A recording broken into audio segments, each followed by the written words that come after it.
Hi, welcome to Angels Nook. This video is a quick overview of 5 different projects that you can do for this upcoming holiday season. We're always looking for something a little different to change things up, I think, and this is a quick way to upscale some items to make them look really nice for your holiday season.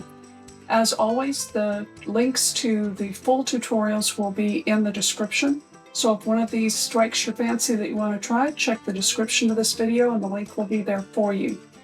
Thanks for joining us, and please give us a like, subscribe, and comment. It helps us out a lot without costing you anything. Thanks for being here.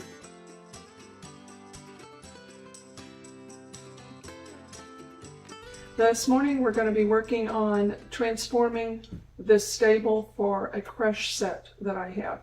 I'm not a big fan of how the snow looks on this. In person it's really fake and looks more like fuzzy material than the branches that the rest of this look like. So it's going to have some additional pieces put into it so that the interior looks more like a stable as well. So let's get started. My first thing is I'm going to be taking this outside to knock as much of this snow off as possible. This allows you to see what the creche looks like in regular light before it gets dark. The cloth on the manger was a scrap piece of linen that I cut and hand hemmed to lay across that as a natural fabric. And you can see that there's still texture on this, but all of it has been muted down but still has a very aged look to it. You can see under the oxen the piece of grass that I spoke about earlier so that you don't see the battery pack that runs the lighting in there. And this creates a softer, more natural environment for this creche and the pieces within it.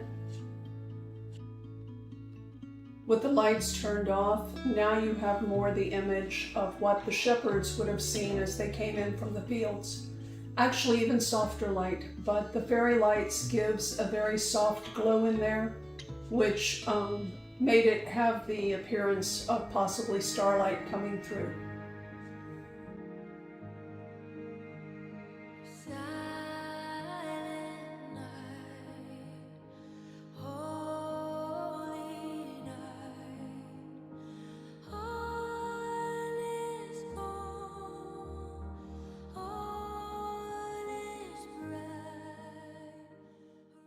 This is going to be a relatively quick video just to show you how you can flock your own Christmas tree. If you have a Christmas tree that you are looking at it going, well, I'd probably like to have some snow effect on that, but you don't know how to do it or you're not sure what will work, this video is going to help you, and it will be a lot more inexpensive than buying a new tree. It also works a whole lot better than using the spray flocking because that stuff is going to crumble off, flip off, get all over everything.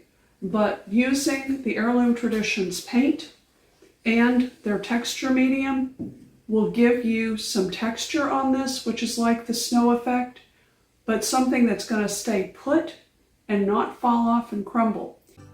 Doing this on a full-size tree, as long as it's not like an 11 or 12 foot tree, if it's your normal 6.5 to 7 foot tree or 5.5, it shouldn't take you more than an hour to do all this, if that.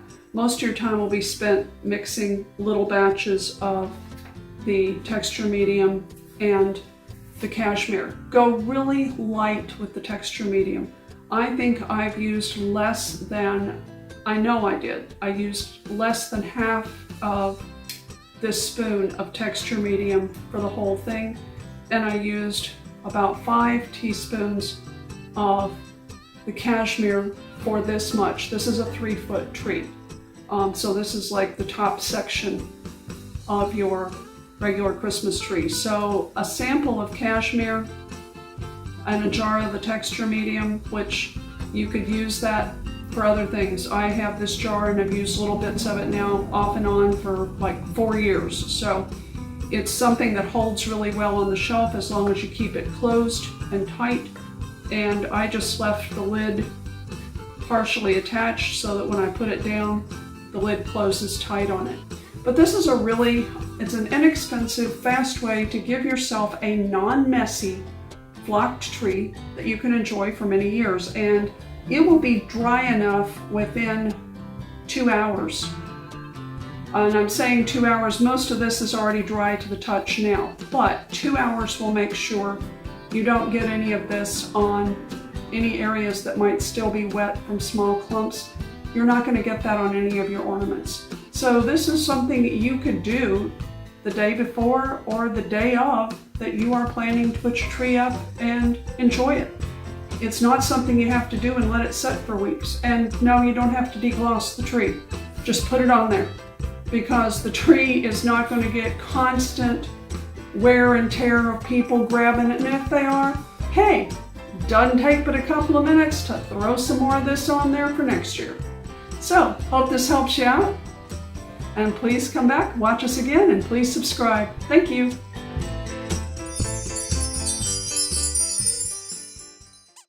A few years ago, I ran across some really pretty ornaments.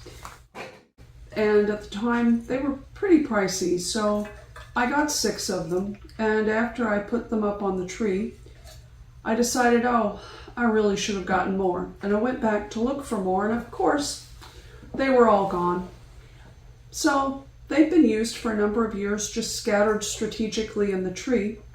And they're really, really pretty. And one of the things that Jim and I had talked about from the time I first picked these up is that they would be really, really pretty if they were lit from the inside, if there was a way to get light into the inside of these. So this year I've decided I'm going to make my own set of these. And Jim has figured out a way to put these onto a light strand, which we will show you later what that process is. And he's also built for me here a stand to hold these. Now, that's not necessarily something you have to have, but it's pretty convenient because this will all pop apart and can be stored with no problem for using for other projects.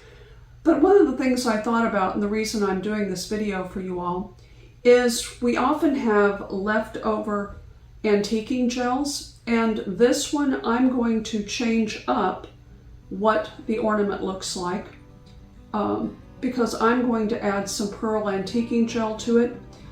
So it's just very lightly on there, but it's going to be a little bit different so I get plenty of light coming through these when they're finished. But this is something that would be fun if you have a group of girlfriends that are getting together and you guys are having beverages of choice and you're having snacks. This would be a fun activity to do. You could actually use hangers, plastic hangers, and put hooks in them. As long as you've got a place to hang them, you could mark with a permanent marker or with a piece of tape on the strands for the hold of these, the name of who they belong to. And you could do as many or as few as you wanted to do while you were together having some fun at this holiday season. There's also some other things in the video that I'm going to be doing that will show you some simple things that could be done with even young children to make some personalized ornaments using leftover antiquing gels and a little creativity. I was able to find the thing that is on these that's making this beautiful pattern is something called a skeleton leaf. They come in all different colors, but I wanted mine to be in the ecru tone of this. And I've got 2 different sizes. So what I'm going to be doing with them after I do the painting is I'm going to be applying them over this, and I chose to get plastic. You can get glass. These are 3-inch ornaments. You can get glass. Glass is gorgeous, but it's so easy to break. So since the plastic on this is so clear, I'm choosing to do that, and I will adhere these on with glue in different patterns coming around it in the 2 different sizes. This is the larger one, and then there's a smaller leaf. And then I absolutely despise working with glitter. It was banned in my classroom because it just goes forever and you never get it cleaned up. And there's always somebody who decides glitter in the hair would be so great. And you field those phone calls for a while. But anyway, this had some small beads on it and some glitter. The glitter on this was actually really well glued down. But I have found some pieces of silver and gold crushed glass pieces that I'm going to be using on the top of this to get this look for mine. So that's the basics of what these clear ornaments are going to be, and then farther down in the video, once we get done with these, I'll be showing you some simpler techniques for other ornaments that you can be using with your family, with friends, and just have some fun this holiday season. We're very happy with how these turned out. Without the lights in them, they just they're pretty, but they fade into the tree. But even now the light is on and they're coming out more and less with the light. And these were super easy. Put all the light strand in for the little tiny lights that match these ornaments. And then I went back and added where I wanted these to hang. And then I just grabbed one of the lights that was close by and popped it into the top. And it's steady. It's got an extra, it's got the leather holding it and the bulb holding it. If you just put it on the bulb, these are heavy enough they would start to slip off of the tree branches. So you need to have a secondary way of hanging them when you want to light them. These would have been beautiful without any lights in them. But it's been fun for us to figure out a way to get them lit, to make a new set that's a complete set for our tree, and to have them lit instead of just plain, so that the design in them really shows up. It's very difficult to photograph, but here the details of the leaves and all really show up for us, and I'm pleased with it. And I think this year we may just have a very simple tree with pretty much the way it is right now and just enjoy time with friends and family instead of more time putting up more decorations. Thanks for joining us, and whatever you celebrate, happy holidays to you and your family from Angels Nook.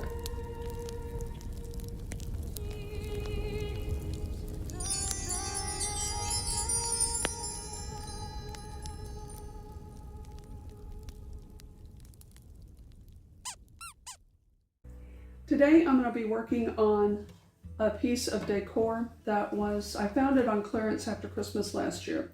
And it was already thrown in the 75% off table, but someone had knocked it to the floor and broken this piece off. So the manager agreed to give it to me for a couple of dollars. And for a couple of bucks, I thought, I can make this into something that looks really cute. This is very plasticky, so this is going to come off. And then I'm going to glue this back on, and use some wood putty to fill in on it. Those are the first steps that are going to happen with this. And hopefully then, by the time I get this done, one of the reasons I liked it was it's pretty lightweight. It's made out of pressed cardboard, but once I get it finished, painted, it'll be safe to hang on my front door for the holiday season, or sitting outside in the front by my chairs, or indoors somewhere. Actually, I may wind up with it by the fireplace, but it's going to have a lot of different options. And I also plan to work on this so that it could also be a fall piece of decor, and maybe even going all the way through winter into February as a piece of decor, depending on what's on it. This is completely dried off camera, and the black has 2 coats of iron gate. The back here, you can see that the lines helped. This down here, I'm really not worried about. It's a stamp into the wood behind this. This is not going to be sitting out displayed on this side. I just wanted something that quickly, visually looked right when you would turn it over. And I really didn't want to spend the time of filling and sanding that for something that wasn't important. But now I want to finish it for how I want to use it as a decor piece, which could be on a door, it could be sitting, whatever. I'm going to add a black bow to it. You could put it pretty much anywhere you like. But I know what else I'm going to do with this piece. So for me, I like it a little bit off to the side so it's asymmetrical for what else I'm going to do. So I'm going to just use a glue gun, add that on there. And again, these wireless ones are really nice.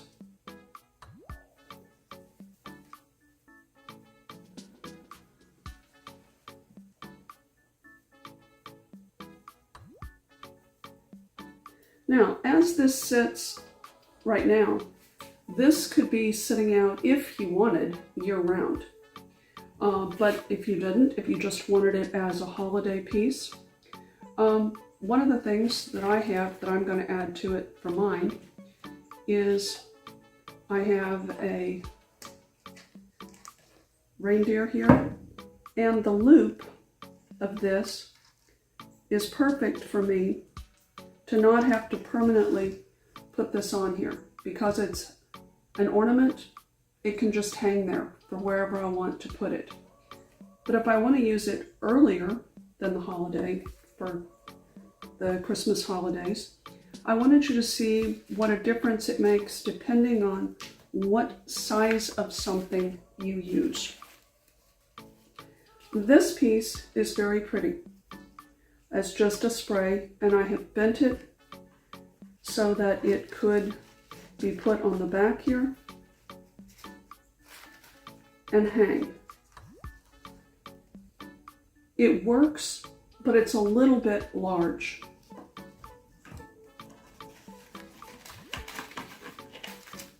By downsizing just a little bit with the size of the pumpkins,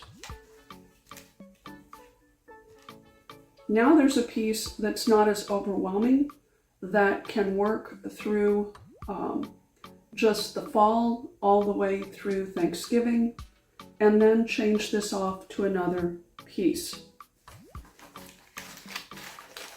And the last option is not using all of this, but using a few sprays of this. I haven't cut it. And a smaller set of pumpkins like this. You could also later, for in January up through spring, when you're changing things out, you could, I'm gonna have to re-glue this because I moved it too many times.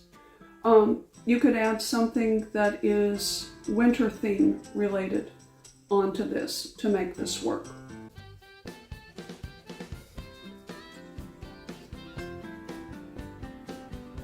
And now for me, I like it better. If you don't need it done, don't bother with it. But now, this piece, once I get the bow glued back on correctly, is ready for me to set out for the remainder of the fall season. And if you wanted to make these runners red, certainly you could. There's nothing that says you need to do it in black, but it works better for my home. So I hope you've enjoyed this and seen that there's some quick ways to make what looks like a piece of trash turn into something quite beautiful. Thanks for watching, and please subscribe.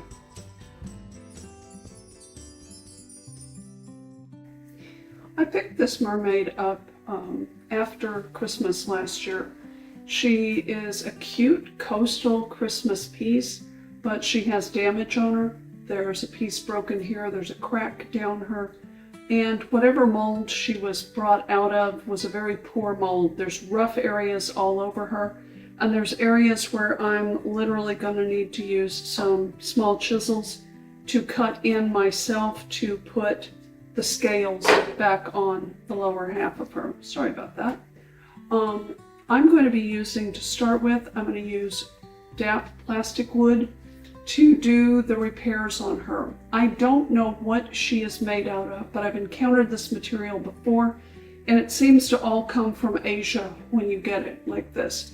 It's a powdery, but it's not like ceramic that hasn't been fired, but it's easy to crumble, it's easy to react to water, and it's easy to break pieces off. She's got a variety of areas that are damaged, including a piece down on the bottom of this shell that I'm not sure why they painted green. But anyway, that area I'm not going to repair because I'm just going to consider that as when I paint the shell realistically, I'm going to be looking at it and saying a lot of shells have chips out of them when you find them. But she's going to have that repair done on top, and then I'm going to have to do other repairs on her as well. I wanted to show you all 3 mermaids that I have done just to give you a little bit of a vision of how layering colors influences color, and especially with the antiquing gels. If you remember on this one that I've just finished, the cap, her tail was a very dark blue. Then it had pearl metallic added over it, which is what gave it this tone. It's almost a silvery look, even though the pearl is creamy. And then adding the 2 parts gold and 1 part champagne gave her an additional glimmer, but it's different than the glimmer on these. These 2 mermaids had Amalfi put on their tails, and then they had straight gold used to highlight them with nothing else. So you can see that even with Amalfi, adding the metallic has changed up what Amalfi itself looked like. And that's one of the things to think about. You want to experiment sometimes and layer color on a piece of poster board, on a piece of wood, anything where you can play with a little bit of it, even on a paper plate, just to see what does that color do. These 2 mermaids are outside all year long. So they're out on the patio and they get cleaned periodically. So they also have had added to them coats of the Krylon 3x UV clear protectant top coat on them, simply because I used art paints on them in addition to the HTP. If they were straight HTP colors and paint, they wouldn't fade at all outside or need that. But art paints can fade in the brilliant sunlight of Florida. This one, the Christmas mermaid, she's not going to go outside. She'll always be indoors. If she were going outside, I would definitely put that top coat of the UV protectant, and it's a special one by Krylon. It's not the regular clear coat. It's made for art. It's made for spraying canvases that you have painted so that light hitting the canvas over time doesn't fade out the colors in your painting. So she doesn't need that, but if she were going outside, she would definitely get it, because I have used, in addition to primarily HTP, I've used art pigments as well. And art pigments just do not hold up against the UV of the sunlight. But from taking her from where she was, damaged and not having a lot of color to her, I much prefer how she is now. And here in person, you can definitely see that the red of her hair is a true auburn. It's not red at all. So, no, I don't have a house full of mermaids, but I do like them, and they do fit with the different decor in our coastal home. So thanks for stopping by. Please hit that subscribe button and stay tuned for more videos.